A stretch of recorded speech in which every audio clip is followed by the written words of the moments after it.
sidekick, the Robin to his Batman, the Miss Piggy to his Hermit. You guys ready to get this show started? Yeah. Woo! All right, give it up for your house band, The Show with Adam and Sean.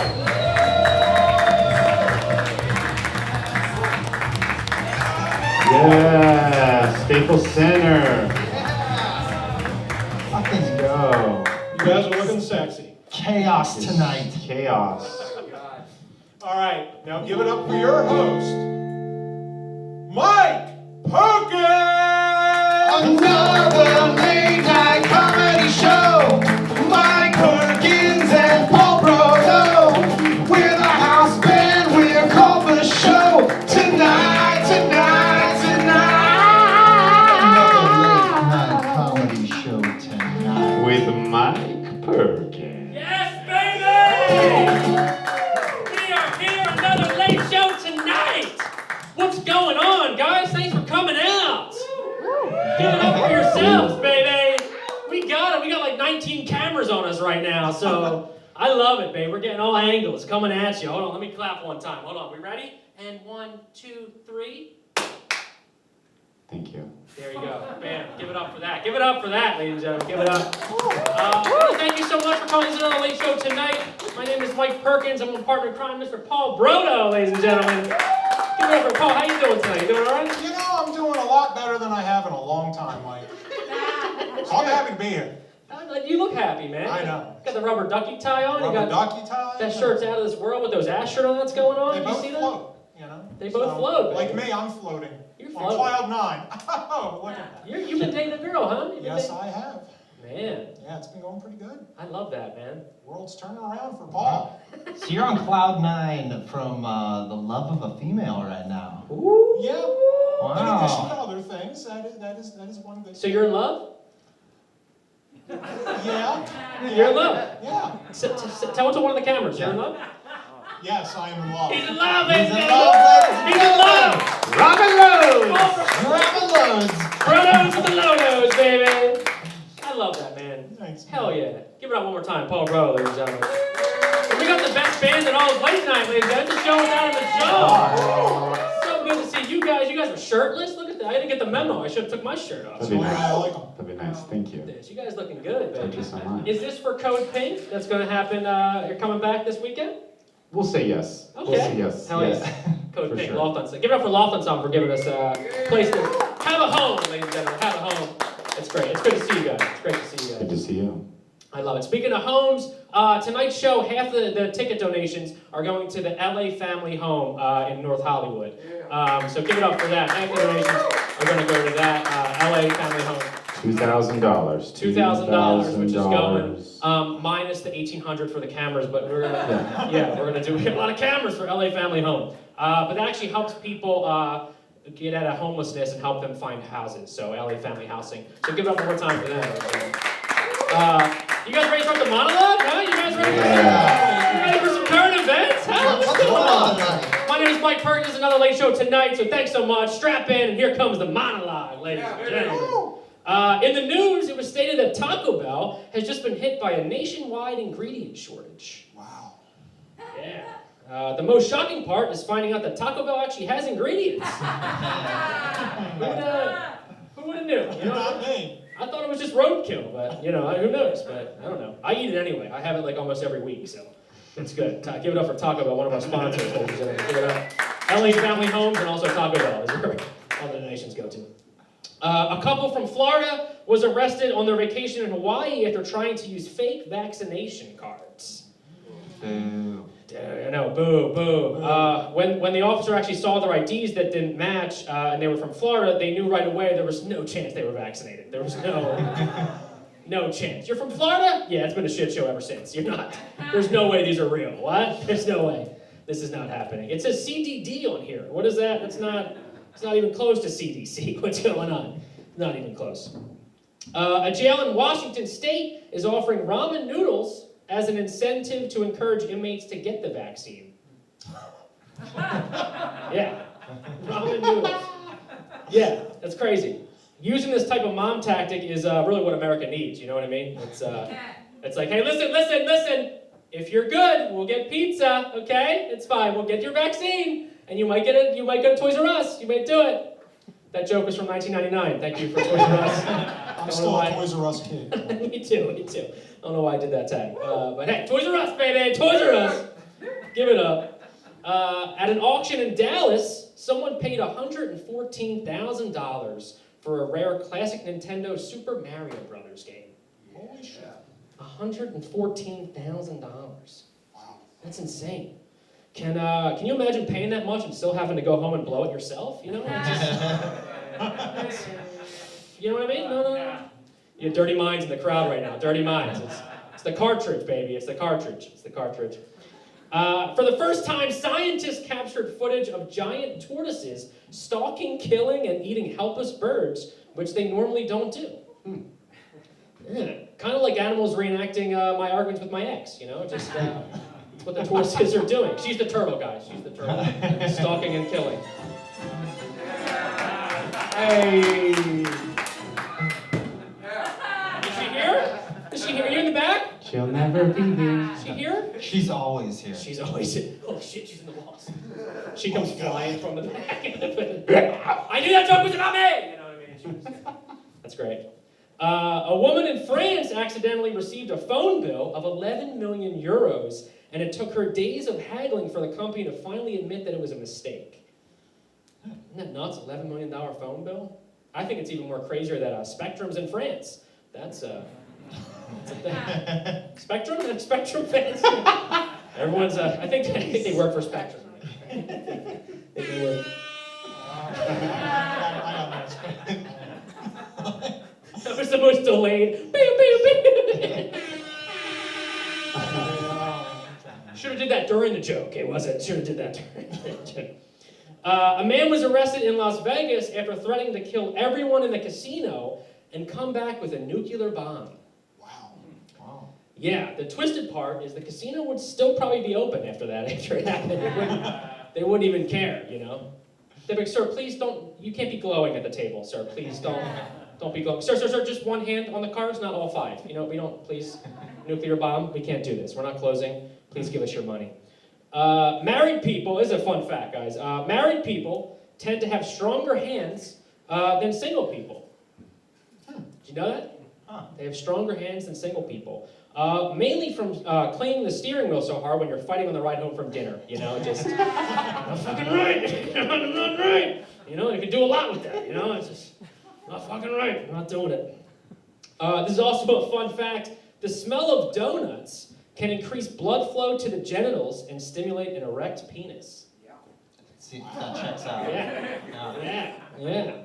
That must explain all the holes, you know? So just... We're stopping by Krispy Kreme after this. We're getting it, baby. One of our new sponsors, Krispy Kreme, baby. Krispy Kreme. This was cool, too. Today is actually National Kiss and Make Up Day. Aw. Yeah, that's super sweet, right? So if you're looking for a nice justification of why you text your ex, it's National Holiday, baby, eh? Actually, is she here? Is she here? Just want to say I'm sorry for that first joke I said, and I forgive you. Here she is right now. It's my ex-girlfriend coming in right now with another guy. Oh my God, here we go. This is great. Thanks so much for coming, guys. Thank you. Have a seat. Come on. Watch the 19 cameras that are on, but thanks for coming. You guys are great. A new study has shown that people who drink 3 to 5 cups of coffee a day are more alert and have a better memory. Yeah. This actually went hand in hand with another article. People you want to avoid in the workplace. So, just how do you do it? It's just like, you had 5 cups. Can you calm down, please? Can you just take it easy? Take it easy. Thank you so much. In Alabama, a man shot and killed what he thought was an intruder in his house, but it actually was his wife's secret boyfriend. Yeah, it's insane. She played it off though like it wasn't, stating, "Yeah, he just came right inside of me, inside the house. He came right inside the house, and then my husband shot him, and he's dead. It's just, he was an intruder. It wasn't. Oh my God, you know." Run alone, baby, run alone. And finally, many couples are now trying to reboot their sex lives after lockdown, saying that being together all the time has led them to just being sexless best friends.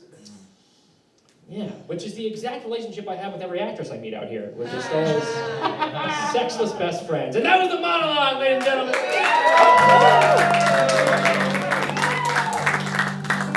Thank you so much for coming. Thank you so much for coming to the show. Do you guys have a seat? Did you guys find a seat somewhere?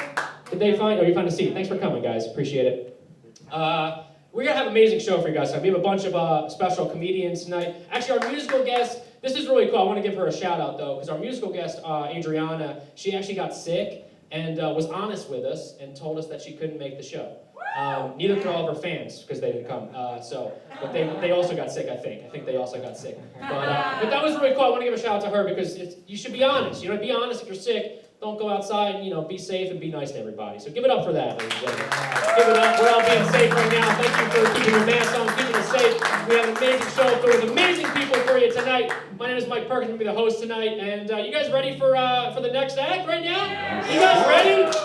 Check it out. He's been a staple of this show for the past 2 years, ladies and gentlemen. He's here every show, and this is his first live show back with us. Guys, get the round of applause going. Come on, get it going. For Sports in the House, my man Ryan McDaniel. It's sports in a half. It's sports in a half. It's sports in a half. It's sports. It's sports. It's sports in a half. It's sports in a half. Hey!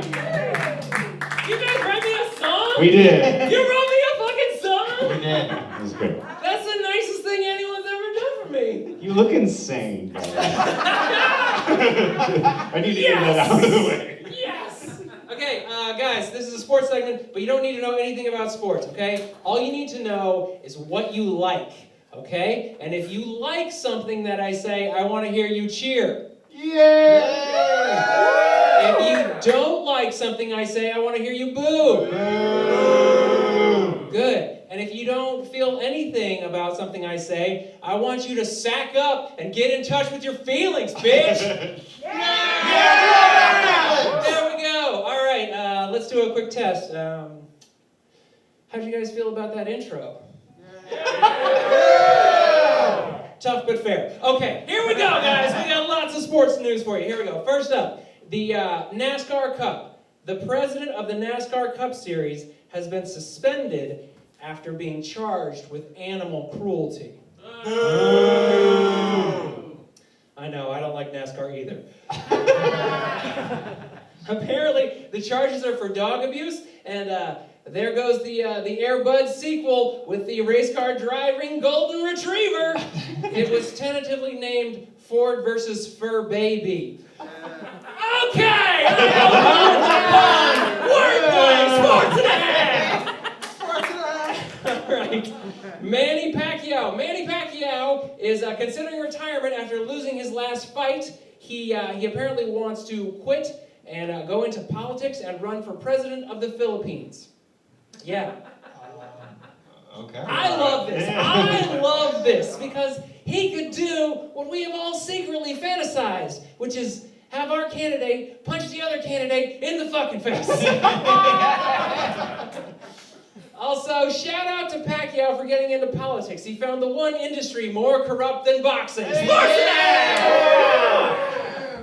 All right, Jay-Z. Jay-Z has filed paperwork to open an online sports gambling website. I love it. I love it. I am all for it. I am 100% for it. It's finally time that Black Americans started taking advantage of other Americans' crippling addictions. Yes! The odds makers have put the chances of a bitch being his problem at 99 to 1. Sports and a half! That doesn't even make sense, but you liked it. All right, Sha'Carri Richardson. You like Sha'Carri Richardson. Okay, all right. Gold medal favorite sprinter Sha'Carri Richardson, who missed the Olympics because she smoked weed. Yeah. Okay, we got a mix in here. Okay, that's fine. She returned to competition this last week. And before she did, she was tweeting out like, y'all better watch out. I'm no holds barred. And like, she's just bragging, I'm going to take care of these people. And if you saw the video, she came in last. Yeah.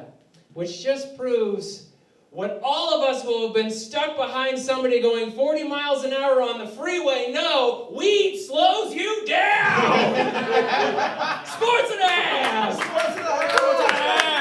All right, last story. This is a big one, you guys. Big one. Here we go.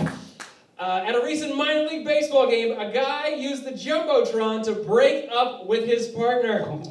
Yeah, the giant TV flashed the message, "Alyssa, this relationship is over." Tim. That was cold. That was cold. Almost as cold as the Jumbotron immediately is just jumping to the chicken dance. Bada-bada-bada-bump, bada-bada-bada-bump, bada-bada-bada-bump. Alyssa, Tim doesn't love you. That's actually also how Tim Tebow was released by the Jaguars. Over the Jumbotron. Sorry, Tim, this relationship is over. All right, you guys, thanks for coming out.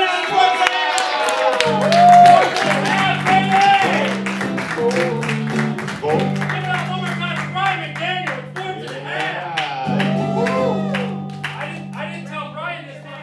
I got him a surprise gift because he's one of our favorites ever. And he's the best guy in the biz. Oh, Brian. Brian, come back. Brian. Baby. McDaniel. Sports and a Half. Look at the back. What a guy. Get this in there. It goes well with the thing. Guys, one more time. Brian McDaniel. Sports and a Half. Yes. That's what I'm talking about, baby. He's the best. I love you, Brian. Give it up one more time. Sports and a Half. Brian McDaniel. You guys ready for your next performer? Absolutely. You guys ready? This guy just won at the Burbank Comedy Festival, and also Adult Swim hates him. Guys, give it up for Herbert S. Tuttleton.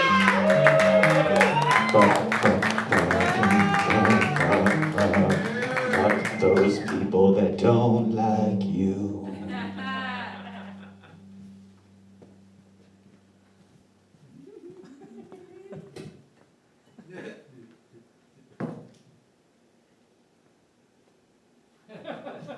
Hello, I'm Herbert S. Tuttleton, esteemed playwright and film auteur. Perhaps you've seen my work on the off Broadway production of Daddy, Don't Wake Up! An adaptation of the classic Milton Bradley board game Don't Wake Daddy. Surprise! In the third act, he wakes up. I was also writer's assistant on The Bachelorette. As my agent at Gersh once told me, I don't represent you, get out of here! So I am heeding his advice, getting out here and doing stand-up comedy. I can think of no better way than to spend my weekday evenings than sitting in a dimly lit room with a bunch of degenerates. If you allow me, I will now perform stand-up on you. I have rubbed elbows with the Hollywood elite. As Brad Pitt once said to me, hey, Postmates. At a gala event at the Chateau Marmont, Amber Heard noticed me from across the room and exclaimed, oh my God, he's in the fence. And as Steven Spielberg once said to me in a used car lot, stay the hell away from my Labradoodle. However, not all celebrity interactions are as gracious. I once saw Gilbert Gottfried in a Carl's Jr., and let it be known that I have a killer Gottfried impression. I performed it on him, and he said, oh, that's really nice. Why didn't you come over here away from everybody else? Okay, right over here. If you ever do that impression again, I will find you, and I will kill you. All right, that's great. Hey, have fun in this Carl's Jr. It's like a Hardee's, except the same. I'm an avid student of stand-up comedy, especially the 1990s era of stand-up comedy, when stand-up comedy was in its heyday. Comics like Tim Allen, Mark Maron, these are all classic comedians. Tim Allen, Home Improvement, Last Man Standing, look it up. Charged with cocaine in 1976 that he will not talk about. But amidst all of this, there was one person who was breaking the glass ceiling even then. Of course, I'm talking about Paula Poundstone. With her observational humor of that they're out of apple cider vinegar at the grocery store to what our cats are doing, Paula Poundstone really broke that glass ceiling. She tours to this day, still doing the same observational comedy about what's missing from the grocery store and what her cats are doing. And as a deep fan, I wish desperately to have her make a 90-degree turn and do the PR for her. And it goes a little something like this. Ladies and ladies of Dartmouth College, are you ready? You've seen her on NPR's Wait, Wait, Don't Tell Me and The Prairie Home Companion with Garrison Keillor. It's time. Paula Poundstone, get ready because PP gonna pound ya. Coming in with her observational humor about what her cats are doing and what's going on at the grocery store. And then Paula Poundstone descends from the ceiling in a pure purple metallic jumpsuit onto the stage, and she goes, "Hey guys, what's going on? What's about my cats?" And she does it, and she's playing to arenas, giving people the finger, and she has her own catchphrase she says, "Suck my ass," all the time, and everyone chants it back to her in 3 parts. So let's try this. Paula Poundstone says, they're out of baking soda in the grocery store, and I asked the little bag boy, and I said, he can suck my ass! Oh, wow. PP gonna pound ya.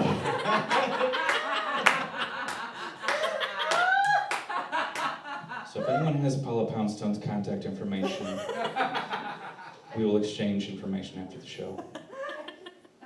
As is with most people in LA, I have a deal with Netflix. I shall now pitch you my idea so that the Netflix execs may be thoroughly aroused by my proposals. The first one is a children's animated movie, much like The Brave Little Toaster, except that a shower fucks a toilet.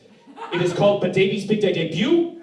It is part of a trilogy series. It is Badavy's Big Day Debut, Tale of the Two Showers is the second film, and the ultimate film is Badavy's Big Day Debut, Fight for the Porcelain Throne. If you cannot tell by my appearance, I have impeccable taste. But that you may also be informed that I love anime. Or as the Japanese call it, anime. Or as the Swedish call it, yanime. I also enjoy watching cartoon pornography. Or as the Japanese call it, anime. Or as the Swedish call it, fucking gross. I watch cartoon pornography because I can watch my favorite TV characters add to the canon of my favorite TV shows. When you realize that Bart Simpson has had a 3-way with Milhouse and mostly Zach the bartender, it deepens every episode of The Simpsons that you watch. Deepens. The possibility for crossover is also endless. I've seen the booger from the Mucinex commercials go real raw dog style on Clippy, the Microsoft Office assistant. And before you can tell me that a humanoid-sized paperclip can't come, he comes huge, and in the form of a perfect letter.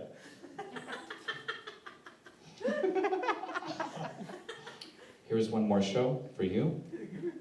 Back to Netflix, circling back around. Really messed up the roadmap to this one. My second show is called K through 9, where the kids make the dog the teacher. It writes itself. The log line is, now you can say the dog ate your homework. I don't know, no one's fucking taking this. Hey, Netflix, it writes itself. Look, they have to trick the parents at the PTA meeting by putting peanut butter on the roof of the dog's mouth and make him look like he talks. It's brilliant. It's brilliant. But one day, he eats all the bones off the skeleton at the biology lab, and then one day, he hugs a kid with autism who's going through a fit. So sometimes, he's a dog, and sometimes he's a teacher. But most of the time, he's a regular fucking dog. It is called K through 9 because the kids must trick the parents each year to make the dog the teacher. Also, it ends at 9th grade because the children learn the ultimate lesson. You cannot give a dog chocolate.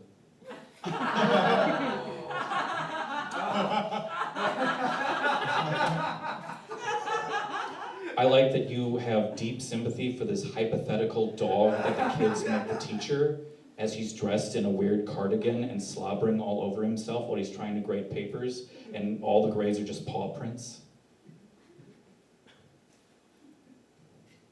He wasn't real. I shall leave you with this. want feminists to know that I'm an ally. And feminists want me to know that they are not interested. Thank you very much. I am Herbert S. Pelton. No autographs, please. Good day.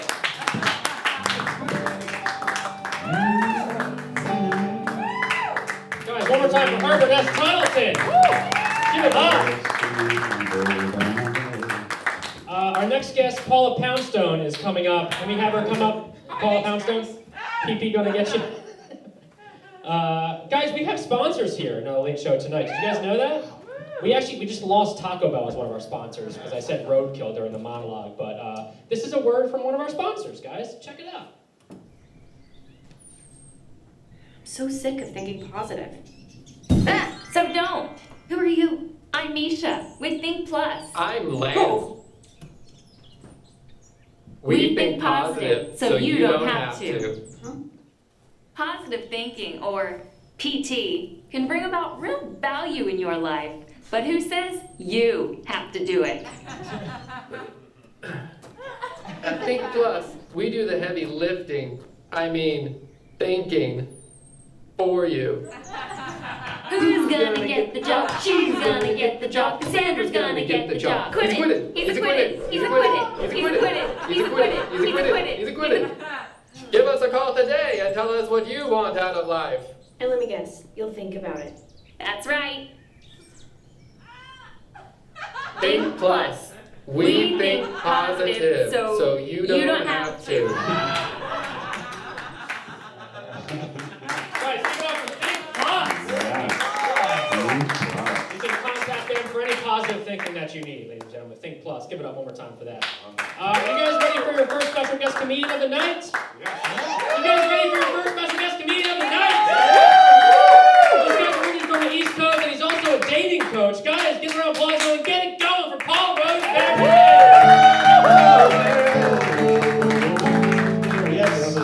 Yes, it is true.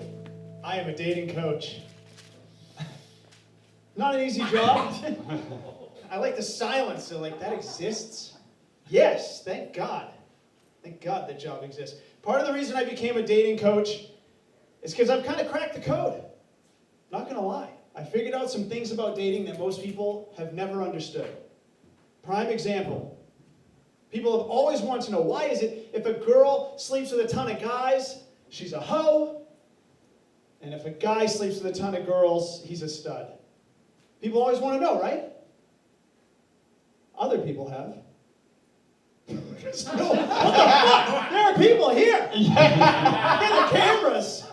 There are people here, and they do wonder. They're just stricken with awe. And I will perform that solution right in front of you. The reason that, and I didn't make up that rule, okay? I'm not mad at women. I don't think that they're hoes necessarily, but that just comes up.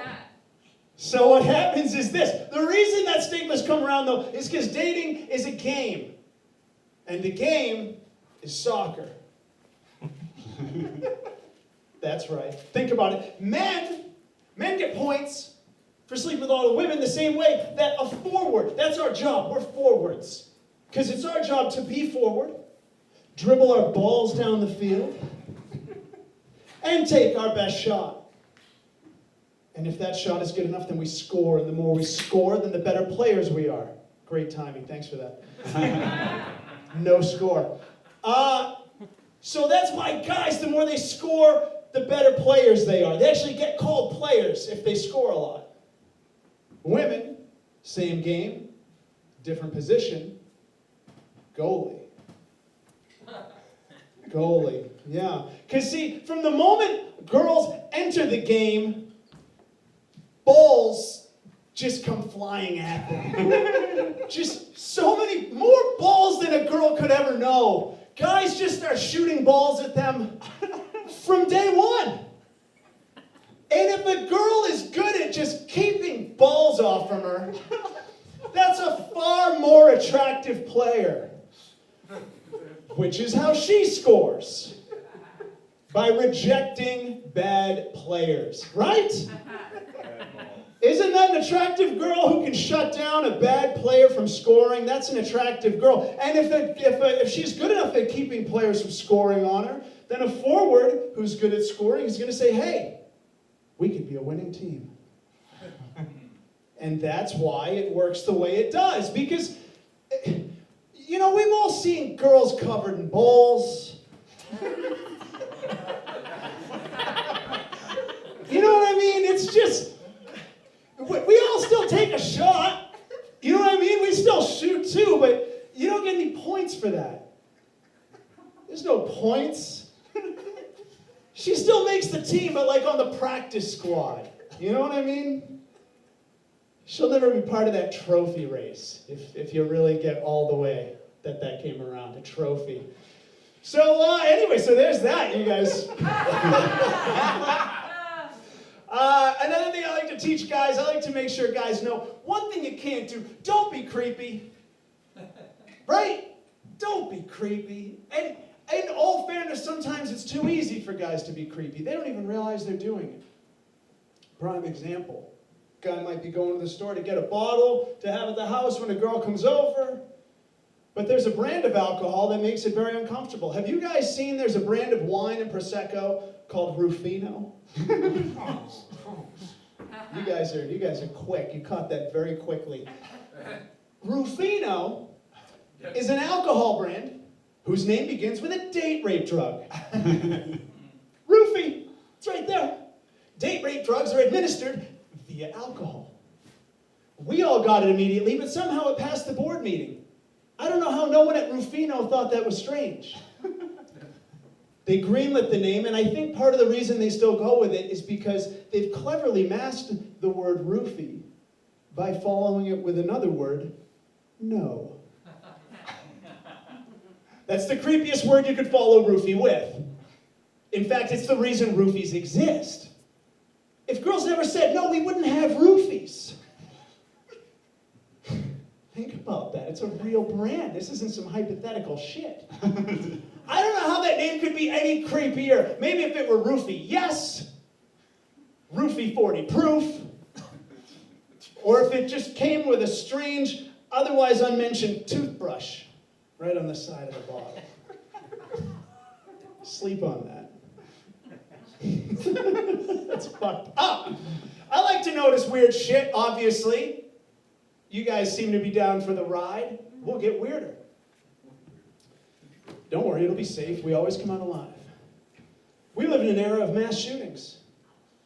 People get very upset about this. They get scared. Yet nobody has even considered stopping shopping at a store called Target. It's a public place of mass gathering. No one held back at all. The logo is a bullseye. The bullseye is on every bag, which we hold in front of our bodies.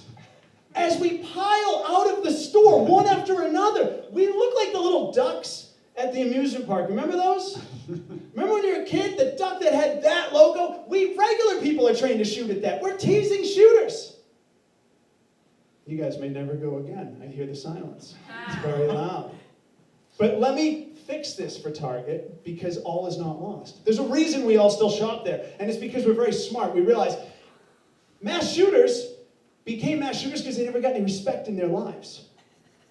Right? Now, if you were to become the mass shooter who shot up a Target, that would be hack. That would be hack. That would be a bad pun. And that's what you would be remembered for. The bad pun. Even in the world of mass shooters, you would become the laughing stock of the mass shooter world. So your attempt, your big move to get respect would actually put you at lower than where you started. At least you were nobody before. Now you're the guy who is known for the worst pun in history. Thus, making shopping at Target the safest place it could be. Strangely enough. Should we get all kinds of weird? You guys down? I'm like half and half with you guys. I want half of you that I like to love, and the other half I want to fuck with you. So what we're going to do is this. With the dating stuff, there are still questions I don't understand. Imagine that. A couple things here and there. And one thing I've never understood, LGBTQ, they have so many letters now. I. You know what ends with a plus? They just capped it. It just ends with a plus now. That means they've isolated their own group. They've cut it off. They're not accepting anyone new. The most accepting group in history is not accepting anyone new. How awkward is that? They were like, hey, we became the cool table at lunch, and now you've got to start your own thing. It stopped with the plus. If you weren't in already, you're out. Which is many of them are out. But anyway, so here's the thing. What I never understood was it started with LGBTQ. It started with LGBTQ. Lesbian, gay, bi, queer. I never knew what the queer meant. I never did. Can we be honest with that? Can we just say, because you got lesbian, gay, bisexual, that covers most. What the hell was the Q? It's so, like, I looked it up in the dictionary. It means extremely strange and unusual. Who or what or how do you fuck?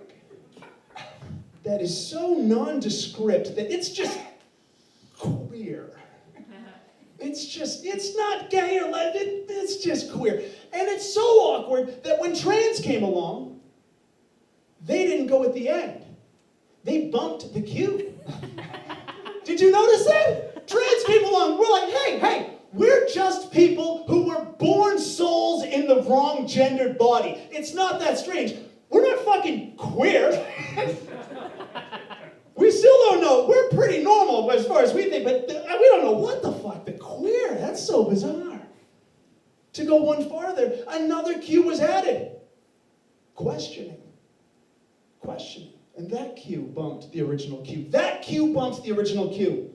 Questioning people have no idea who they sleep with. And they're like, but we know we're not queer. Move it over. And Q was like, we're just glad to be here. You know what, honestly, we really don't want to talk much more about it. Just wherever, as long as we're this side of the plus, everything is good for us. I didn't see a light. Will there be a light? I was giving you a thumbs up. Oh, I didn't know. Shit. Well, all right, fine. I'll leave you with this because I thought there was going to be a light. Here's the final dating thought of the night. How many people? What's America's most trusted brand in condoms? Trojan. We all know the brand because we all know the ad. But do we know how the story ended? Right. The Trojan story ended, but the Trojan horse penetrated a gate. So far, I get it. Okay, penetrated a gate. Then it broke open, and men came pouring out. Just men came gushing out of this burst open horse. Keep in mind, the horse penetrated the gate because it was offered as a gift, which was a trick. It was a trick of a gift. That's a terrible way to penetrate a gate. But to make matters worse, you get inside the gate, you tricked your way into it, and then you break open and just let people come pouring out. That's kind of the worst thing a condom could ever do. So why do people still buy Trojan brand condoms? I think they just want a funny story to tell their kids. I'm Paul Roseberry, guys. Thanks for having me.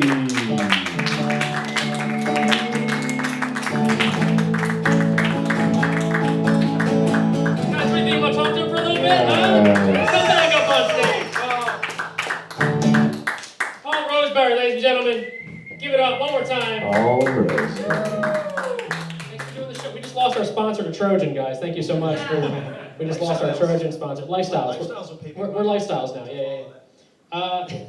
What was the line you said? They're like, we've all seen a girl with a bunch of balls thrown at her. A girl covered in balls. We just lost our female voters too. So thanks so much for doing the show. You grew up in New Hampshire, right? So what were you like as a kid? What was the dream of it all, man? What was I like as a kid? Well, as most dating coaches, I grew up with a poor fat kid who stuttered. Thus, it's not that dating was always easy. Dating was actually impossible. Yeah. And I was also vegetarian. As a kid? In the 80s. I didn't even choose it. It wasn't like my idea. It ruined me. Oh, man. Yeah, I hated it. So I had everything working against me. I had a mullet. I sucked at Little League. Batted 0 for 2 years. I batted, and I played for 2 years. I batted 0. So I said later on I'm going to help guys get laid. That's awesome. How long have you been doing the dating coach thing then?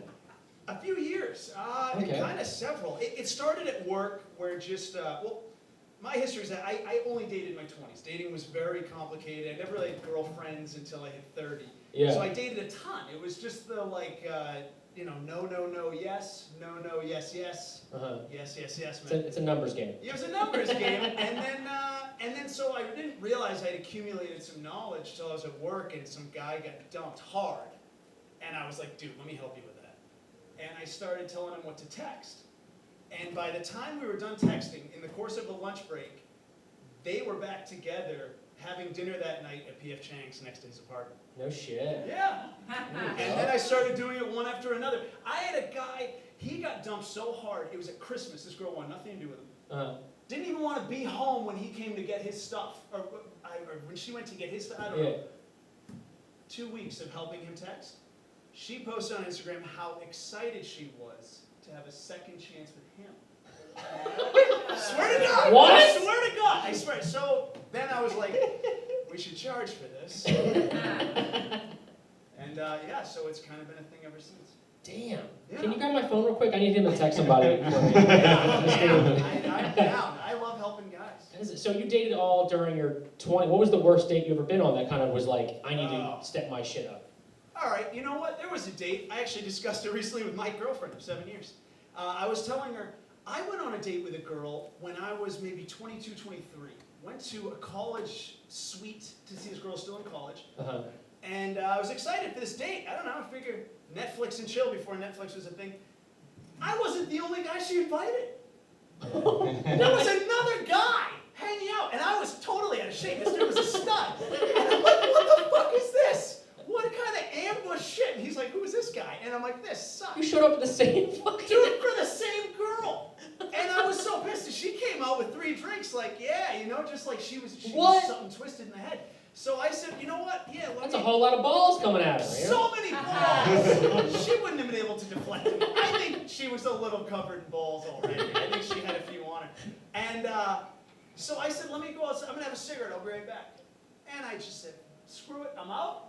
And then I saw this other girl walking into another party. I said, hey, what are you up to? She goes, I'm going to this party. You should come hang. And I did. And I ended up doing stand-up for the whole party. And I got a new girlfriend who I dated for quite a while from that night. Oh, shit. Yeah. Who books that show? Dude. I would do it every weekend. I wish, they were telling you, well, not now. We'll see this. I'm happy. That's awesome. Yeah. So what's, here's a question I have on here too. So what's the best advice for a guy that's kind of like in the friend zone with a girl? Like, and Mike is asking for And I'm asking for myself. Is she here? You know, she said she was going to come. She didn't come. it all comes down to value. It really comes down to value. Guys are their own worst enemies. We shoot ourselves down first, and then we have that stink of loss on us. Because we're telling the girl what we already feel, which is, you shouldn't date us. A lot of times, we're like, this girl's way too hot for me. She probably dates better-looking guys. If I were her, I wouldn't date me. And then she feels that, and she's like, forget it. Maybe we'll be friends. You gotta, decide you're worth something before you walk in. And then, it's not that she's lucky to be with you, but there's a mutual fortune of getting to share each other. And so as long as you kind of are aware that if she's single, she has a need. It's supply and demand. You don't have to be the one with the need. Why do you have to be the one with the need? Supply and demand. Supply, brother. Let her demand and you supply. And you pull back supply until demand becomes so great that you're the next iPhone. There we go. I'm 13, baby. God damn it, son. I would say so. You got your own show. Girls should be lined up outside to groupie down. Oh, that's why. They're still at the box office. Get them in here. Come They on. were the ones laughing and trying to figure out how to get balls off from this. So what would you think? So if you are with a girl, so it's all about confidence is what it is. That's the whole generic thing is confidence. Yeah. But how do you kind of, like Paul Brodo's in love now. I mean, he's the most confident, come on, he was like, hey, I'm in love. Smile. But so what's the line you say to kind of be like, hey, I'm into you, let's be more than friends? What do you think? Should it be a text? Should it be in person? What do you think it should be? I'm gonna send her this tape, by the way. You know, God, to get out of the friend zone, though, specifically, you know, it's going to take a little work. You're kind of behind the 8 ball because you're not walking in fresh, where you got total mystery. She has no idea. So it's better to walk in fresh? So, well, I mean, if possible. And you know what? Honestly, why? What do you care? If you've hung out with this girl enough to know her, she knows you, and that's the net outcome, let it go.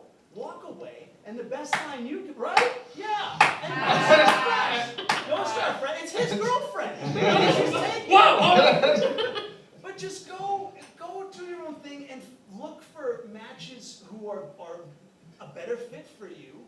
And if she has a real problem with that, she'll let you know. Wow. Yeah. That's fucking deep. Isn't it? From the dating coach, Paul Roseberry, ladies and gentlemen. Thanks so much. Thanks so much, Where can we Paul. find, so if we need dating advice, we can message you or anything, or what's your... Yeah, I am I'm the dating coach comedian on Instagram. I have a website called confidencefound.com, and my name is Paul Roseberry. And how many people, you've helped how many people? You've helped tons of... I would say, like under 100, but dozens. Wow. Dozens, yeah.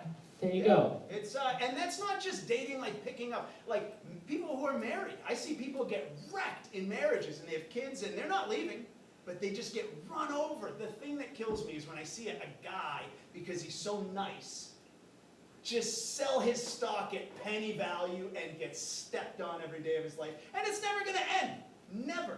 That's when I come in and you make him a Tesla, baby. Yeah, man. That's what I like to do. So if you ever need any help, I'm around, guys. Thanks so much for doing the show. Ladies and gentlemen, Paul Roseberry. Ladies and gentlemen. Give it up one more time.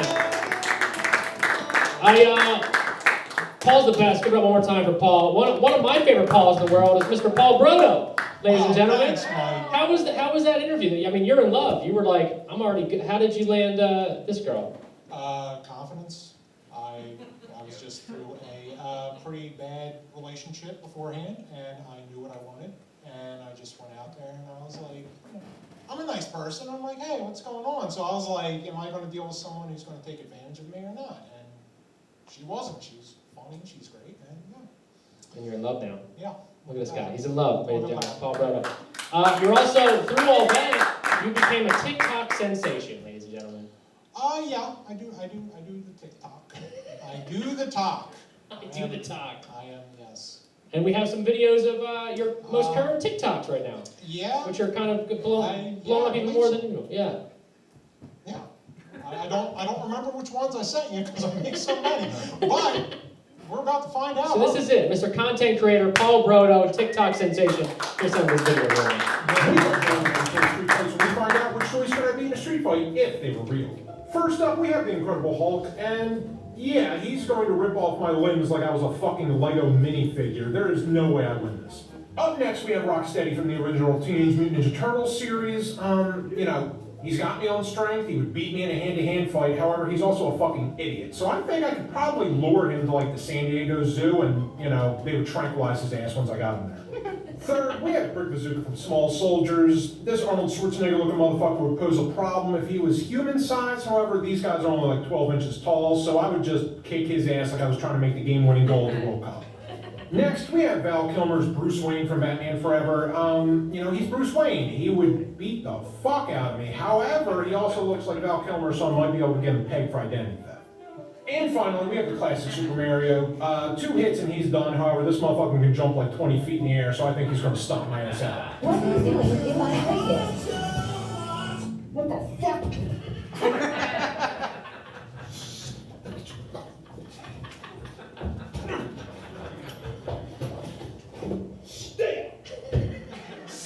We're doing another meme filter. When your friends take a bad picture of you and post it because they believe it. Every fucking picture I've ever taken in my life. My face when the Versailles kicks in. What the fuck is Versailles? What did you put in my fucking food? Her reaction while thinking about my future.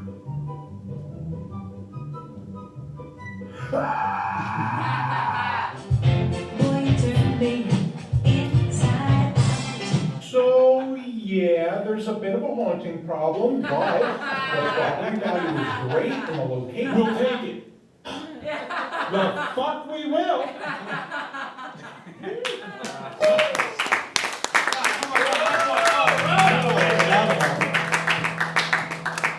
I love that. Yeah, it's, we're at 397,000 right now. It's going up. That's what I'm talking about. Yeah, man. Give it up one more time to my man Paul Brodo, ladies and gentlemen. The TikTok star of another late show tonight, ladies and gentlemen. Are you guys ready for our next special guest comedian of the night? Yeah. You guys ready for our next special guest comedian of the night? I love this guy. He just was in Best of Fest of the Burbank Comedy Festival. Guys, get for applause going. Get it going for Ashwyn Singh!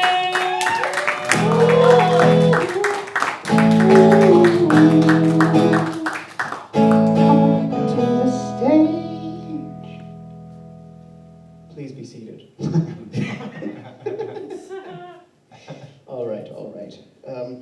This is going to be a comedy show, but if that doesn't work out, I hope everybody brought their yoga mats. I'm joking. I don't do that. I write code for yoga websites. It's quite fun, actually. Now, I've been in LA for 2 weeks, and I was at the Burbank Comedy Festival, and 2 blonde, white, blue-eyed women that opened for me, well, not opened for me, it was a festival, but they went up before me, and they had ending bits about being yoga instructors. So I want everybody to know that immigrants are stealing all the good jobs, and it's because Becky is stealing all the good immigrant jobs. I only had 2 options. I would have been fine with being a yoga instructor, but you took it away. So CEO it is. Don't blame me, blame Becky. I was literally built for that job. You know how many times I've had to tell people in like coffee shops I don't meditate? One time, I was just sitting in a park cross-legged reading a book. I looked up, white people were setting up yoga mats around me. That's how much work that took. LA street signs need trigger warnings because you guys understand history differently from the rest of the world. I was driving here. There is a Winston Churchill Avenue. Do people not know history? Okay, nobody does. Here's the thing. Winston Churchill to Americans is the dude that went to war against Germany. Winston Churchill to Indians is the dude that went to war against Germany while colonizing India in the process. So not a lot of Indians live on Churchill Avenue. He's a great example of somebody that shot themselves in the foot, though, because he wrote an amazing book on non-cooperation. The premise being, you know, if you don't cooperate with your oppressors, they'll probably leave. Now here's the thing, he wrote that book, it won the Nobel Peace Prize, amazing book. Mahatma Gandhi read that book, and that's what motivated him to kick the British out of India. That man shot himself in the foot with his own Nobel Peace Prize. That is amazing. I am an immigrant. I moved to Canada maybe 6 years ago, and every time I tell people that, the first reaction is, "Oh my God, you speak English really well." And I'm like, "You too. Great job." And they talk for 5 more minutes, and I'm like, "I was wrong. You speak English terribly. This is terrible." But it's not your fault. English is kind of a kooky language. It's really not your fault. I'll give you some examples. There's a bunch of phrases that were written with no literal meaning in mind. Metaphorically they work, but literally nobody beta tested them. I'll give you an example, okay? Don't beat a dead horse. Who is out there beating alive horses? If you're going to beat a horse, better if it's dead. I don't even know why I'm so mad about this. I don't even have a horse in this race. Give you another example. Don't judge a book by its cover, except for books.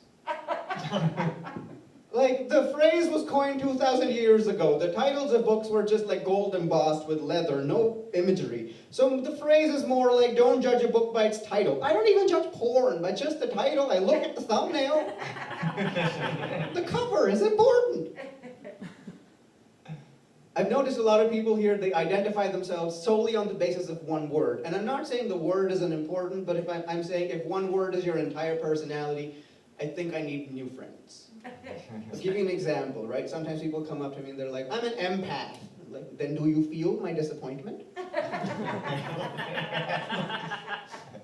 Or people are like, the people that love to play devil's advocate. I'm like, I hope you get to meet your client in person. Because you, sir, are annoying. People love talking about emotional intelligence in the wrong situations, which means they're not emotionally intelligent. Like, I want to talk about emotional intelligence. We're in the middle of a movie right now. Bring it up some other time. I'll give you an example, right? I think emotional intelligence is important as long as you don't interrupt somebody else's important conversation, right? Never have I ever seen a white man walk up to a homeless man and go, oh my God, you must be so hungry, you must be starving, here's a bottle of water, here's some food, oh, by the way, all lives matter. Never happened. It's always somebody interrupting somebody else's important conversation. And that's why that's not a good idea. I've been doing some research on the male ego, specifically my own. And I found that it's quite fragile, and I found out because I was playing chess with a friend of mine. I'll tell you what happened, right? Usually I just play for fun. I don't care who wins. But his hot girlfriend walked into the room, and every man in this room knows he is not winning that game. No chance. I don't make the rules. I don't care what the stupid game is. It could be golf, it could be that stupid bottle flipping thing, or that climbing on crates that they're doing right now. That man is not allowed to have a hot girlfriend and win games. It's not happening. Because here's the thing, right? I've discovered through my research that sometimes I tell girls, the male ego is so fragile that sometimes I tell girls I think they're hot and their boyfriend gets offended. Then I tell him I also think he's very hot and it stops being a problem. Because my boyfriend has an internal struggle of what's going to win, jealousy or homophobia? And I'm like, checkmate! I went to like a super homophobic high school because I went to high school in high school. But kids were just learning how to be creative with language. So they wouldn't say, oh my God, you're stupid. They'd be like, so when did you realize that you're stupid? And they would play that same game with homophobia. They would be like, which dude would you rather kiss at gunpoint? This dude or this dude? And then it doesn't matter what you say, they're like, ha ha, Ashwyn's gay! And I'm like, at gunpoint I would suck anybody's dick. I think it's safe to say I'm gay at gunpoint.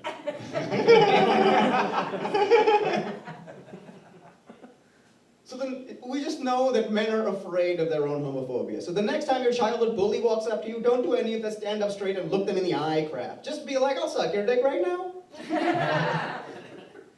I made that joke, and a woman in the audience one time got very mad at me. She got up and she said, are you saying, that's very homophobic, are you saying you would have to be at gunpoint to engage in homosexual activity?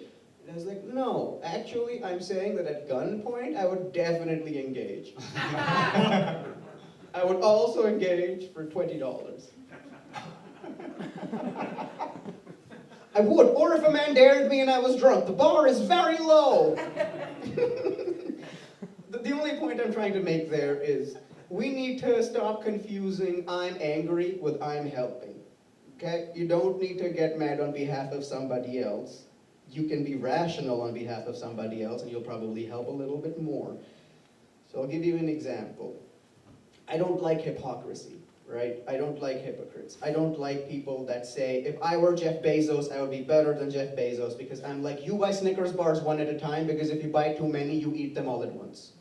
I don't trust your self-control with $1 billion. Right? Or when celebrities on Instagram are like, we need to save the environment. I'm like, you can't say that if your face is non-biodegradable.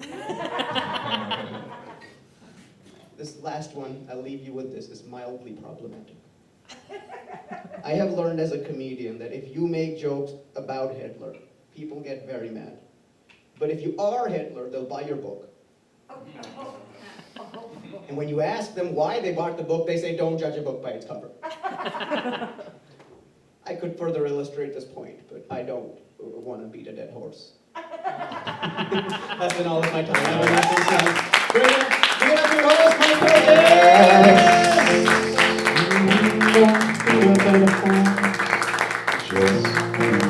I'm alive. I'm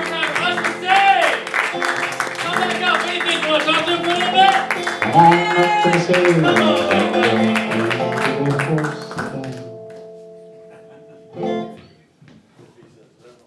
One more time, Ashwyn Singh, ladies and gentlemen. One more time.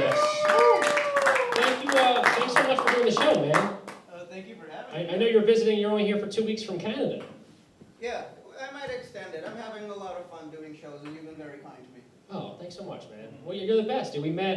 We've known each other a while now. We met a couple months at least. Yeah, we did a lot of bad Zoom we shows did. together. Yeah, the one Zoom show we did, it was just like there was that crazy Zoom echo the entire time during my set. That's true. And it was just me echoing, but also like TV, and I was just like, 3 minutes in, I had to be like, are you guys watching Friends on, like, what's going on?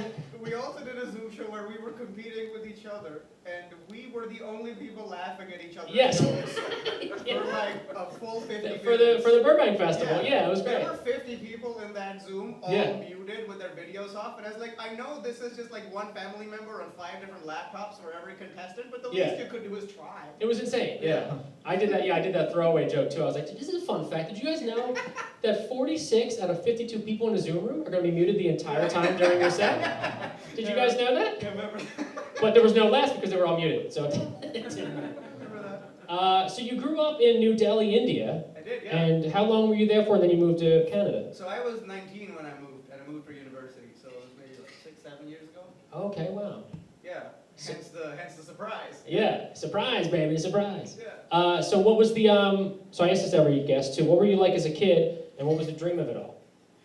I've always been very analytical, not analytical, just cynical and looking for loopholes in everything.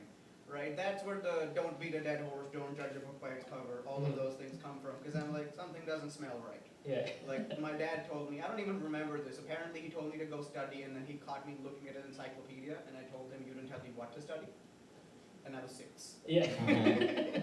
but yeah. You're like, but did you know? Yeah, I was like that as a kid, and I hated, like, you know, comedians are always a bit of a like rebellious nature. You always just want to go, I don't want to do that. And this is annoying to me, and that's always been my personality. But I found this very late.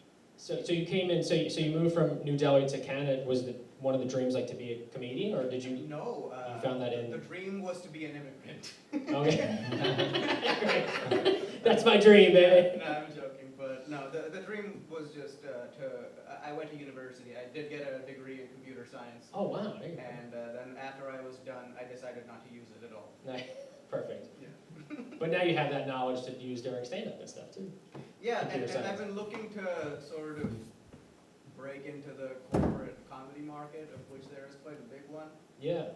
Just to say, you know, I am literally from this world. I worked with like coding companies for a long time, and it's very like they have things that are very annoying about them. Specifically, things that are like very like the like overt niceness, that same like excessive use of language. Like sometimes they start sentences with "needless to say," and I'm like, then don't say it. You are wasting precious time. I feel like anytime somebody said it to me, I'm like, oh fuck, not this guy. Yeah, exactly. Needless to say. Or they have that like flexible time away from work policy, which sounds great until you question who's supposed to be flexible, them or you.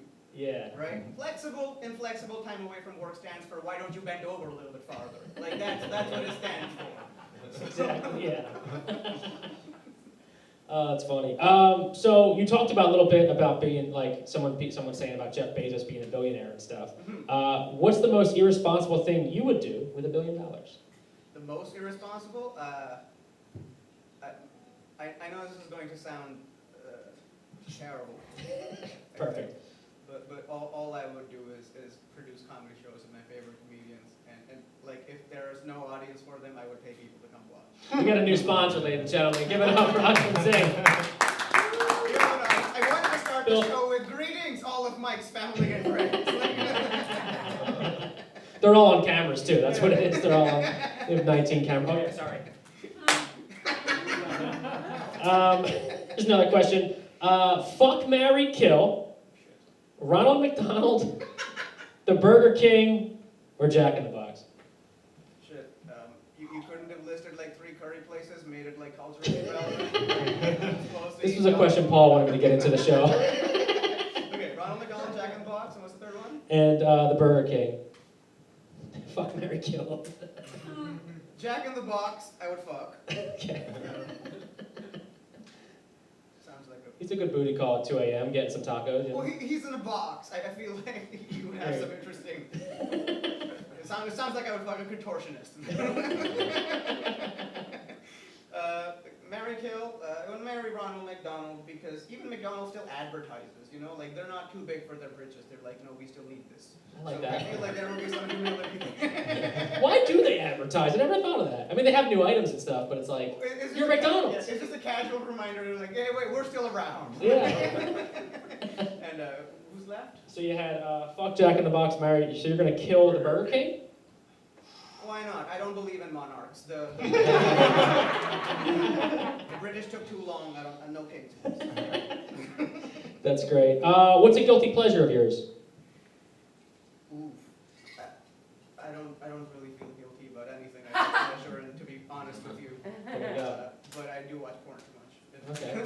It's for the thumbnails. It's for the thumbnails. Yeah, the research.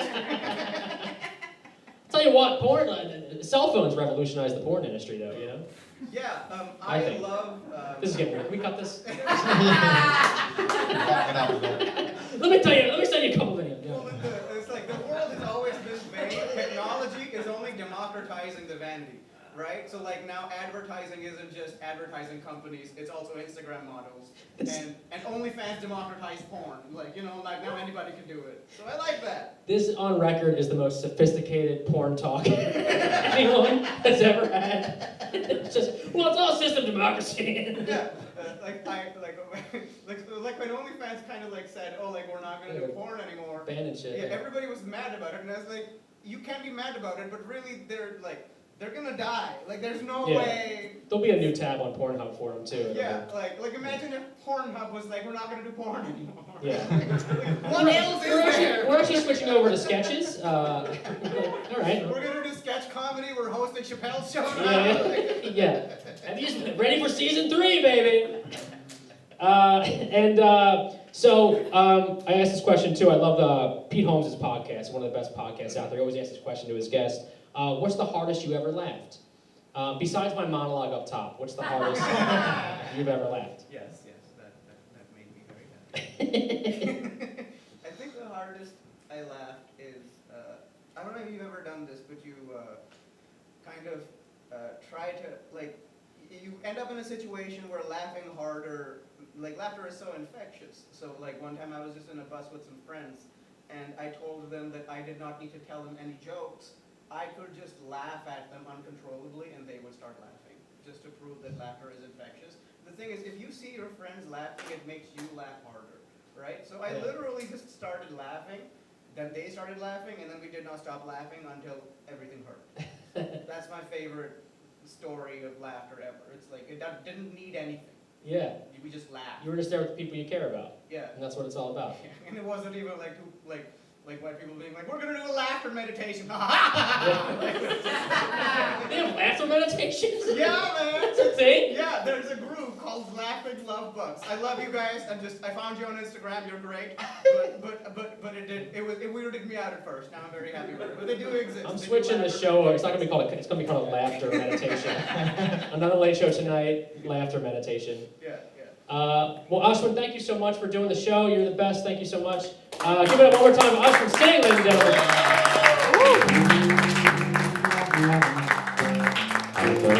Visiting from Canada, too. He came all the way from Canada, guys. Give it up one more time. Ashwyn Singh. So one of our, we also have more sponsors, guys. Isn't that cool? This show, we have more sponsors on this show.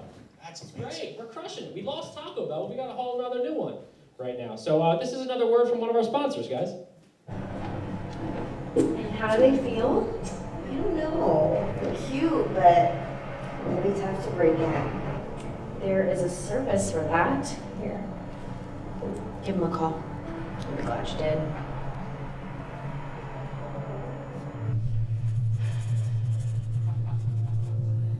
Are these the shoes? Yes. Ugh. US size 6, made in Mexico. So woven, microfiber, polyurethane,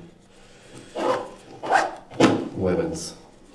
What are you looking for most in a shoe? Is it ease during removal, overall comfortability, more room around the piggies. Let me ask you this. Are you prone to blisters? No more than the next guy. Are you prone to blisters? Yes? Most people are. When do you need them by? I don't know.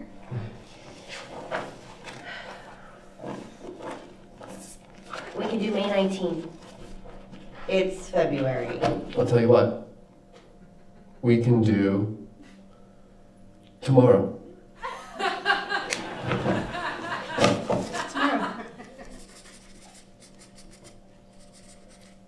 Tomorrow it is. Mark that down.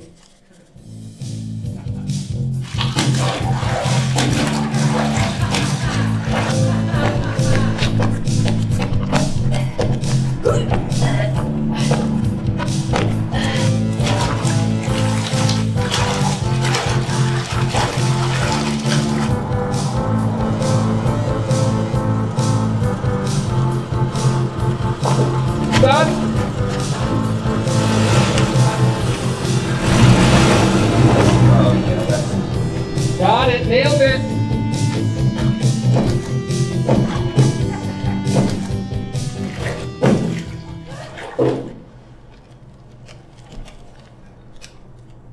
What did you do to my boots? You'll have to try them on. You're gonna love them. Can I get my money? Thank you.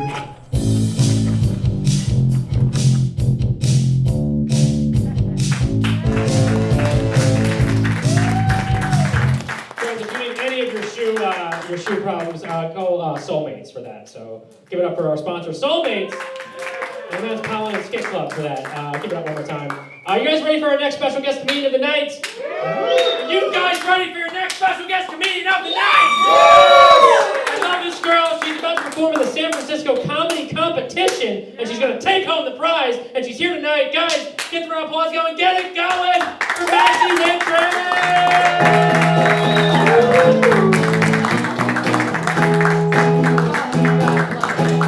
Ruined all your makeup. I'm so sorry, Mikey. Ashwyn, I feel personally attacked because I'm not like all those other blue-eyed white women talking about being a yoga instructor at the end of their set.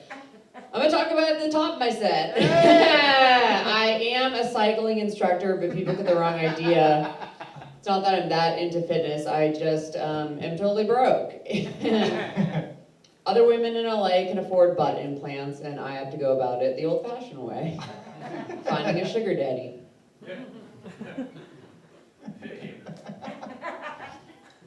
No, I feel like people get the wrong idea when you say you're into fitness and they think you're all vain. I'm like, no, still on the broke front. I am vain. I do want a sweet ass, but I just don't want to have to work for it. Let me buy it. Because my dad won't. I'm not that into fitness. I just love yelling at people on a microphone, obviously. I get the two confused sometimes. I'll tell my spin class a joke, and I'll tell an audience they're worthless and to try harder. My friends were surprised to hear that I'm a spinning instructor. They're like, oh, how do you be nice to your clients to motivate them? I'm like, who says I am? Some instructors are like, you can do it. I'm like, maybe you can't. And that's totally fine at the end of the day. No, I don't like bringing it up because I feel like it divides people. I have friends who I think would think I'm judging their lifestyle. And it's like, you know, if we go out to lunch or something, I don't want you worrying, like, if you get a funnel cake and I get a salad, I'm not thinking to myself, like, oh my God, they got a funnel cake and I got a salad, what a fatty. I'm thinking, where the fuck did you take me that has funnel cake? Skinny, fat, whatever. I feel like we're all just being pitted against each other by the media, the fashion industry. They just want to distract us from the fact that they still haven't figured out a good strapless bra. I'm on to you. Let's have some unity, and I want to wear a tube top. Believe it or not,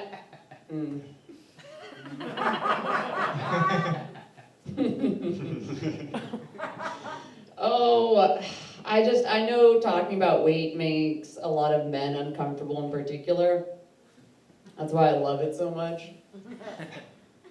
I've had guys after shows be like, oh, insecure woman, you know, big turn off. I'm like, oh no, don't worry, I know I'm not fat enough to ever date you. Growing up, I thought I was fat though. My mom is very skinny. My mom is so skinny that our Jewish friends once said she looked like a concentration camp prisoner in a swimsuit. Yeah, I'm like, man. And I thought a thigh gap was hard to live up to. Jesus. Some women want to be so skinny that their friends are worried about them. I want to be so skinny that my friends bring up their cultural atrocities. You know? Be a little harder for my white friends because we don't really have any cultural atrocities besides Billy Ray Cyrus. Believe it or not, this is not a prop. This is a sign of my white guilt. I do things for charity to try to get rid of my guilt over my privilege. Turns out you can get rid of it with bloodletting. It's very easy. Anyone here donated blood before? It is the best. If charity makes you feel good about yourself, donating blood makes you feel high, top notch, best point of 2021. Not that it was a high bar, mind you. I went in to give blood, and they treat me like a goddamn celebrity. You walk in the door, and immediately they sit you down and ask you a ton of questions just about you. I'm like, I feel like a guest on a talk show. This is great. They're like, in the past 3 years, have you been outside the US or Canada? I'm like, I'd say the moment I knew I was special was sometime around 2nd grade. They're going, can I get you coffee? Can I get you tea? Thank you so much for coming in. I'm like, guys. I drain my arm one bag at a time, just like the rest of you, okay? Normally I give platelets. If you don't know, it's a little different. It takes a couple hours to do. I can watch a movie during it. That's why I like it. I'm down for any charity I can do while watching The Revenant. They frowned upon it at the suicide hotline. I missed a few calls. I'm like, they'll call back if it's urgent. The guy doing my intake form goes, you say you've donated platelets in the past? I go, yeah. He goes, have you lost weight recently? I'm like, thank you for noticing. He goes, well, was it intentional? I'm like, that's a silly question. Who tries to get the stomach flu?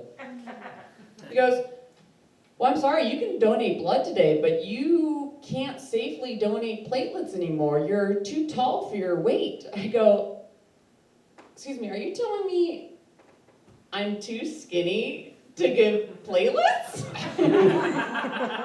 He goes, no, there's actually a variety. Oscar, are you saying I'm too skinny to give platelets? He goes, no, you're just taller than most women. Oscar, why you gotta be a compliment Grinch? You know, we're in a place of giving. Donate a feel-good or two, okay? He just kept going on and on about all the different factors that might go into it. I'm like, you know what, Oscar? You seem to be going out of your way right now not to admit I look good, okay? If I wanted this treatment, I could have called my mom.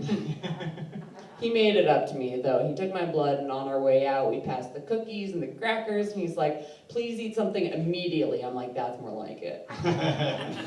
He also told me, don't work out for a day or two, you don't need to. I'm like, Oscar, we're good, I told you.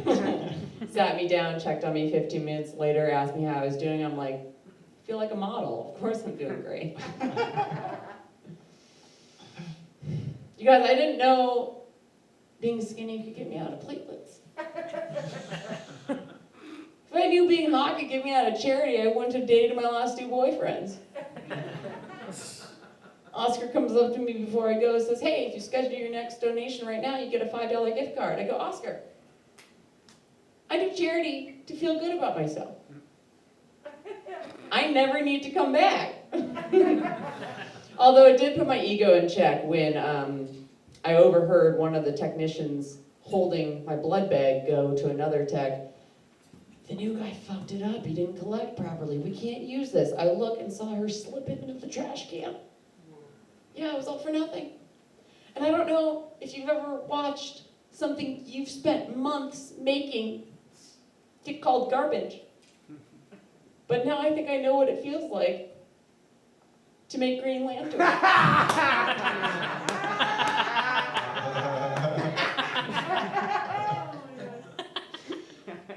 It was a rough year. I lost my best friend, not to COVID, to politics. She wore platform Crocs. I was like, we don't share the same values anymore. I do have regrets from the year. One of them is putting my mask in the same bag at the back of my closet as my fat jeans, because I swore to myself, if I ever need to bring out this bag again for any reason, I'm gonna kill someone. Might be any one of you. Especially Mike, because I can't even see his light or thumbs up.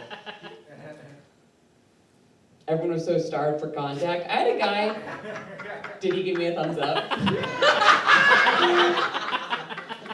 Oh, you guys, it is good to be out. It is really good to be out. I'm so happy to be out amongst the living again. Lots of treats, like today in a coffee shop, a guy asked for my number. I was like, it's been a while since that. 20 if you count the guy in Vegas. He's like, that's not, never mind. I'm Maxi Witrak. Have a good night, you guys. Thanks so much.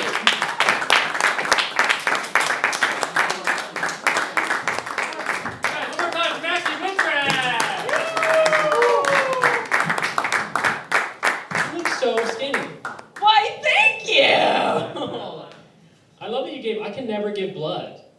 I pass out every time I even do like a blood test or something. Every time I get a blood test, I'm always like, they have to give me like juice and shit and like watch me.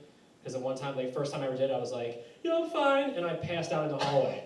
You know, Mike, we're not all made to be warriors. I think we can have some pride in the new order of things. Have some pride of it. Yeah, we don't need to carry around battle axes anymore. I don't Make it useful. Make it useful. We've known each other so long. And I gotta give you this compliment, that you become such an amazing comedian. Aw, thank you. You have. We were doing Giggle Bashers like a couple of years ago, and it's so amazing to see one of your friends just kind of just like, fucking just go for the gold. You know? That is a huge compliment, but it's also kind of like my agent saying recently that I've lost weight and going, how fat did you think I was before? But thank you. I'm glad I've gotten. You gotta change your things in LA casting. You know, we can't keep the same. Man, size cards are a bitch. My agent's in the audience. He is. He's here. Give it up for him. But yeah, you've become such an amazing comedian. So I gotta give you that. And you're gonna take home the prize at San Francisco, baby. Gonna try. Look up to you all these years. I love it. Looking up to me? Oh my Yeah. God. Stop it. More compliments. More compliments, please. Hey, we gotta have friends in this industry. It's a hard one. That's what it's all about. I don't know what it is. This always happens to me. They're like, babe, I'm tired. Babe, I'm tired. Babe, everyone's Willie's gonna see us. Yeah, man. So you grew up in Seattle, and then you traveled a lot, but what were you like as a kid, and what was the dream of it all? You know, I was a weird kid. I was a horse girl. Anyone who sees my social media sees Stay Gold Pony Girl, because I'm trying to keep the horse thing alive, but I was that girl running around in riding pants with little patches on the inside. Really? Like, if you think khakis are nerdy, add a strip of suede up the inside of the leg, and that's what I have running So around. you had like the chaps, like the always chaps? Pretty much. I love it.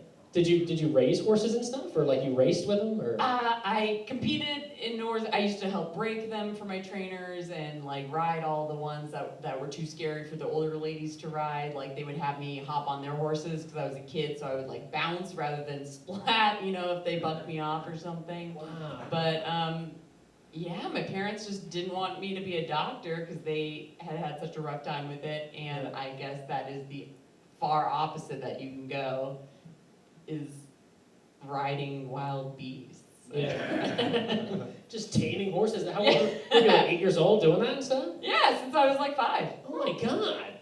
So you're a 5-year-old, be like, calm down, calm down. Yeah, whoa, buddy. Oh, shit. It gave me bad expectations though about dating, that to think that I could have any sort of control over something that could kill me.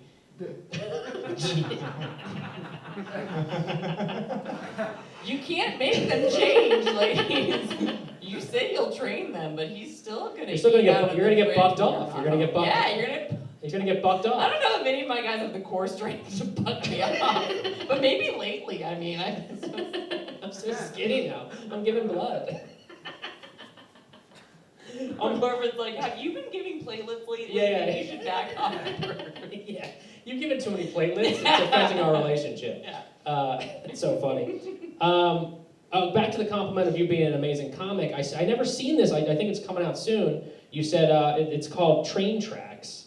Oh boy. Can you explain that? It's like you and another comic going on like subways and doing comedy in front of people that have no idea. I'm so sad I never got to have you on. Pre-pandemic, I would take a comedian down to the LA subway, and we, with like a portable speaker and mic and setup and everything, we would hop on the trains, perform for a couple minutes between stops, and then hop off the train and get in another car.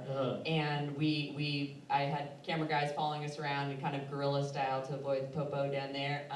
They had worse things to deal with, I feel like. Like, if anything, we were like, Could've stopped this comedy right now. Yeah. We were keeping things civil down there. But yeah, I wanted to see, at that point, I think I was getting frustrated hearing so many comedians talk about blaming the room, which the room can be horrible and affect your performance, but like... This had to make you, I was going to say, this made you a better comic. It had to. Absolutely. Thicker skin and not like having to do it no matter what was being thrown at you. You're getting heckled by all these You subway have no riders. control over the room. Yeah. And people enjoyed it. Like in a comedy club, you're with people who are expecting to see comedy. Yeah. And then on the train, some people just were not having it. This guy's getting off work and he's like, what the fuck is this girl doing? Oh, one guy, I pounced on him and it was his first day post-divorce. Oh my God. I think I tried to give him a hug, and that was worse. Oh my God. He's like, get the fuck away from me. Yeah, he's like, women suck. You remind me of her, but... Oh my God, that's awesome. But that made you a better comic, and that's where you are today. Yeah, and it was great getting to see comics that I don't normally see, getting out of their comfortable environments, and comics that I know are so steady, actually sweating it, and having to like get a little high beforehand, just in preparation. It's like, I've never seen you nervous. This is great. Yeah, that's awesome. That's where all these outdoor shows came. It's kind of like a whole different animal and all that and stuff. people are adapting. Comics are adapting, and anyone who says, "Oh, it's so weird," I mean, yeah, it is weird, but this is the reality right now. That's what you got to do. Yeah. What's a weird food that you like? Weird food that I like. You're thinking about it, right? You're like, like, what am I gonna have post-show immediately? I love putting pomegranate on Cheerios. Like, it's such a highbrow and lowbrow thing at the same time. I have to cheap out on the cereal in order, like, get the generic brand Cheerios in order to afford the pomegranate that's already been peeled. Put them together. It's just delightful. It like bursts in your mouth and don't even. Easy. It's just my favorite thing to come home to at night. I love that. That's awesome. I gotta try that. It's a nice flavor to Cheerios, though. Yeah, you know? yeah, because you got like the really tart bit, and then you have the Cheerios, which are sand. I love that. What's on your bucket list? What's one thing on your bucket list? I want to play a festival as a drummer, not as a comedian. Hell yeah! You're in a band. I'm in a band. Mick and Maxi. Thank you for plugging that. I love it. Yeah. I wasn't trying to lead it there, but I recently got to play a show at Whiskey A Go Go, and I've never had so much fun performing in any capacity, actor, stand-up, or musician. That's huge as a musician too, Whiskey Go Go. It was so because it felt like a little bit of history. Yeah, that's incredible. Give it up, guys! Come on! Whiskey Go Go, Maxi here. I feel like I'm getting more hateable by the second. I've been at a very personable interview. This fucking girl riding horses and going Whiskey Go Go. What's going on? Well, here we go. This is something that's super fucking sweet. And I shouldn't have said fucking. This is so fucking sweet. This is super sweet, and it's something that you did over the pandemic, which I thought was amazing. And you let me do some of the words for it. It was called Unsent Postcards.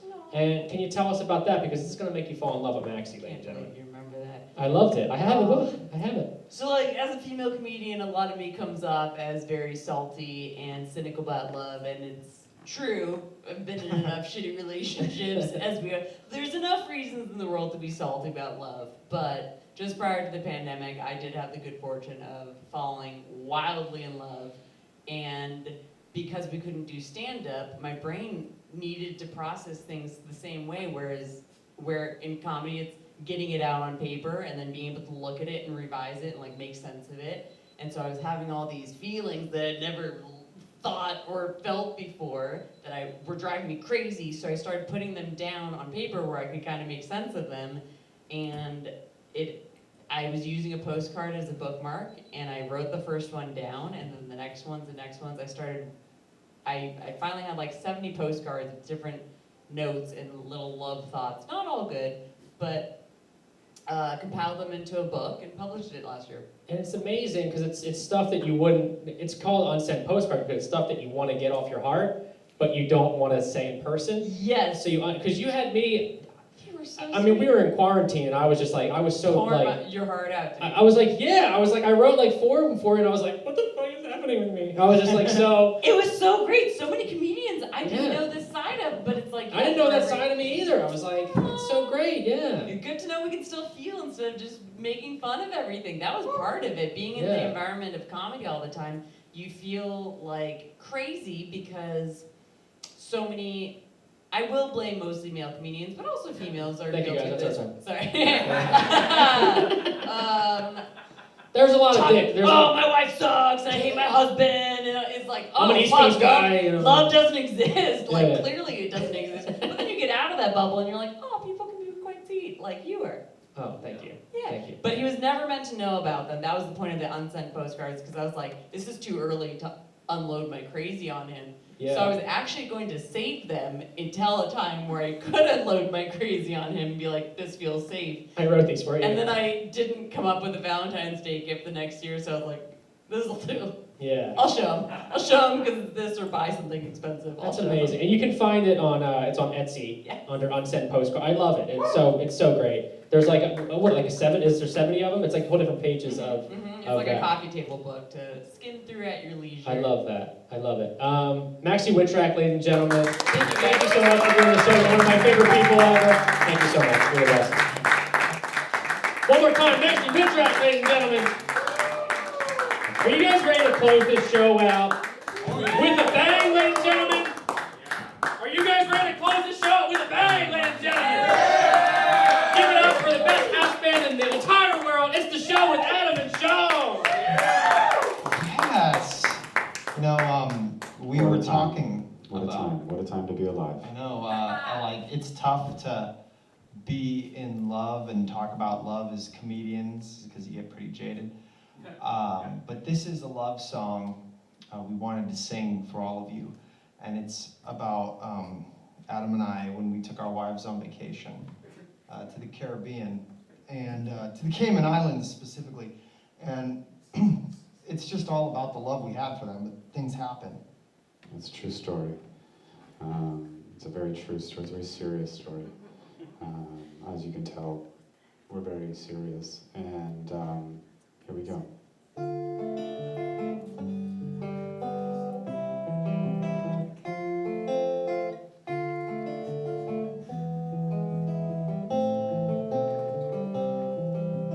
Took my love to the Cayman Islands, treated her like a diamond. Then she was washed out to sea. Barefoot on white sand, I was wearing linen pants. Then she was washed out to sea. It all happened so quick, like she did a magic trick. With how fast she washed out to sea. I wonder every single day, did she turn into a mermaid? Probably just drowned horribly. My nights are cold and I'm all alone. My bride-to-be was taken by the sea. It's not a game like Poseidon's come again. It's a tragedy, but I'm not even Greek. It's a tragedy, but I'm not even Greek.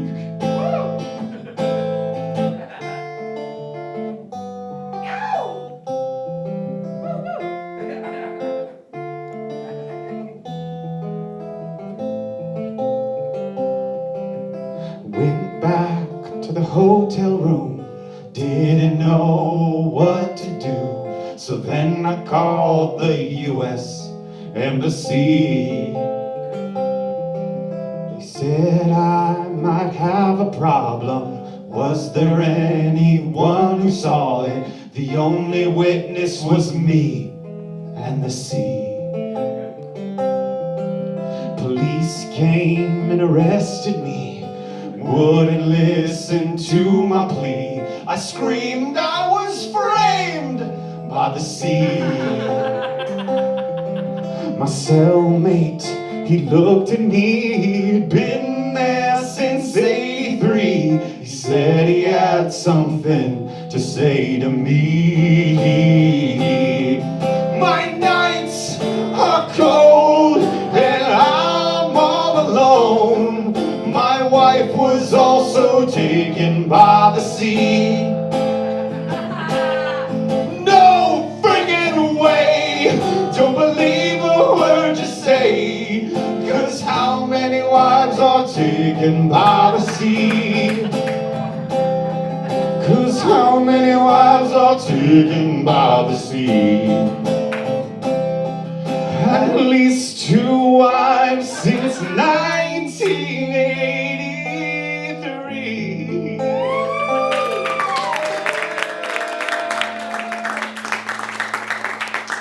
Thank you so much. Mike was asking the question earlier, what was the hardest you've ever laughed? And I swear to God, that song, when we wrote that song, was the hardest I ever laughed in my whole fucking life. This is how hard we both laughed. He started playing that guitar and I wrote, took my love to the Cayman Islands, treated her like a diamond, then she was washed out to sea. And that was all we wrote. And we both started laughing so hard that we didn't write anymore. We got so fucking high and so distracted that we were so funny that we put that song away. We're not dumb, we record things. Yeah. High. We just recorded and we just started laughing so hard, and I was like throwing up. I was laughing so hard. And then like a year later, because I save everything, we were sitting around and I was like, look at what I found. And I played it and we both started crying again. A year later, we were like, we need to write this song. We only wrote the one word and the one sentence, and that was it. It was amazing. Yeah, that song took like 2 years to write. Yeah, really, truly. So there we go. Obviously, a very true story. I want to play this. We tried it earlier. I did the Nintendo song. This is Mike talked in his opening thing about original Nintendo going for so much money. Who in here had an original Nintendo? That's enough from this sold out Staples Center arena to understand that was like most of the people at least. So that's a good number. This song's for you. Yeah, you Nintendo lovers out there.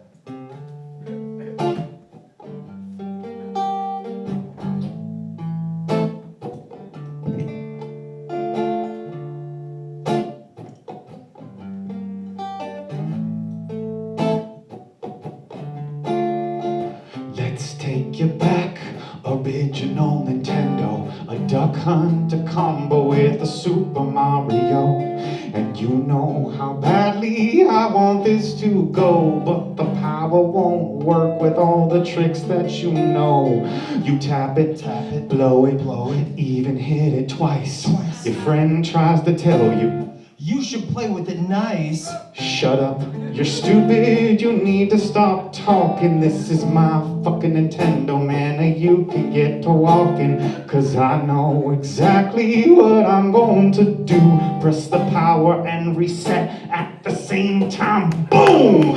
What you doing that? On the biggest screen, I'm playing games on my TV screen. 'Cause I'm playing Nintendo, I ain't want to friend though over this combo, and then I'll play solo.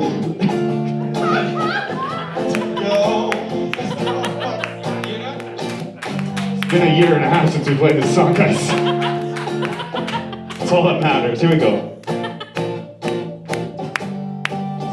Zelda was gold, cause you knew it was the shit. I love Double Dragon and the way that they kicked. You got to Mega Man, Mario, 1, 2, and a 3. A Battletoads and Tecmo Bowl and Final Fantasy.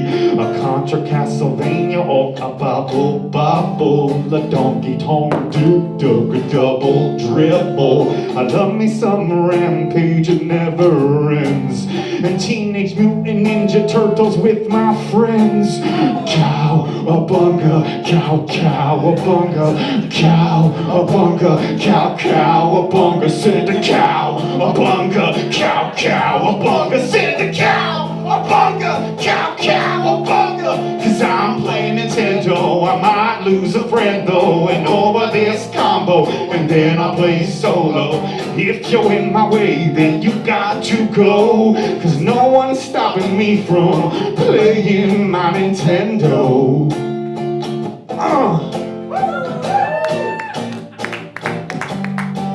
Cause I'll be in my room on my beanbag blowing farts.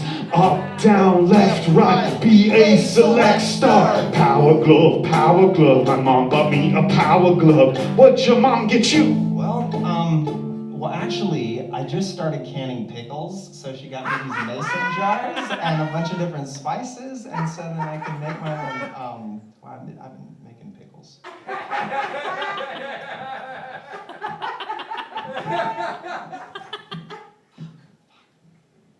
Cause I'm playing Nintendo, I might lose a friend though, and over this combo, and then I'll play solo. If you're in my way, then you got to go, cause no one's stopping me from playing my Nintendo. Playing my Nintendo.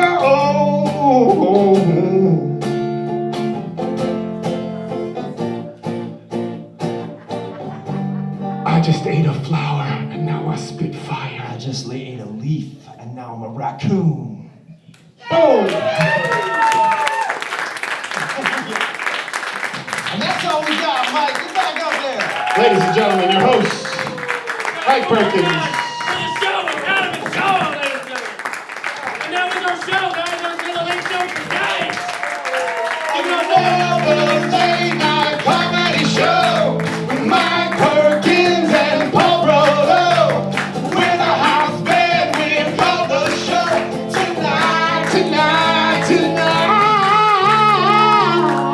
Everybody go home. Guys, thank you so much. Give it up for the comics you see tonight. Give it up for yourselves. Give it up for Mitch in the booth, ladies and gentlemen. We got Emily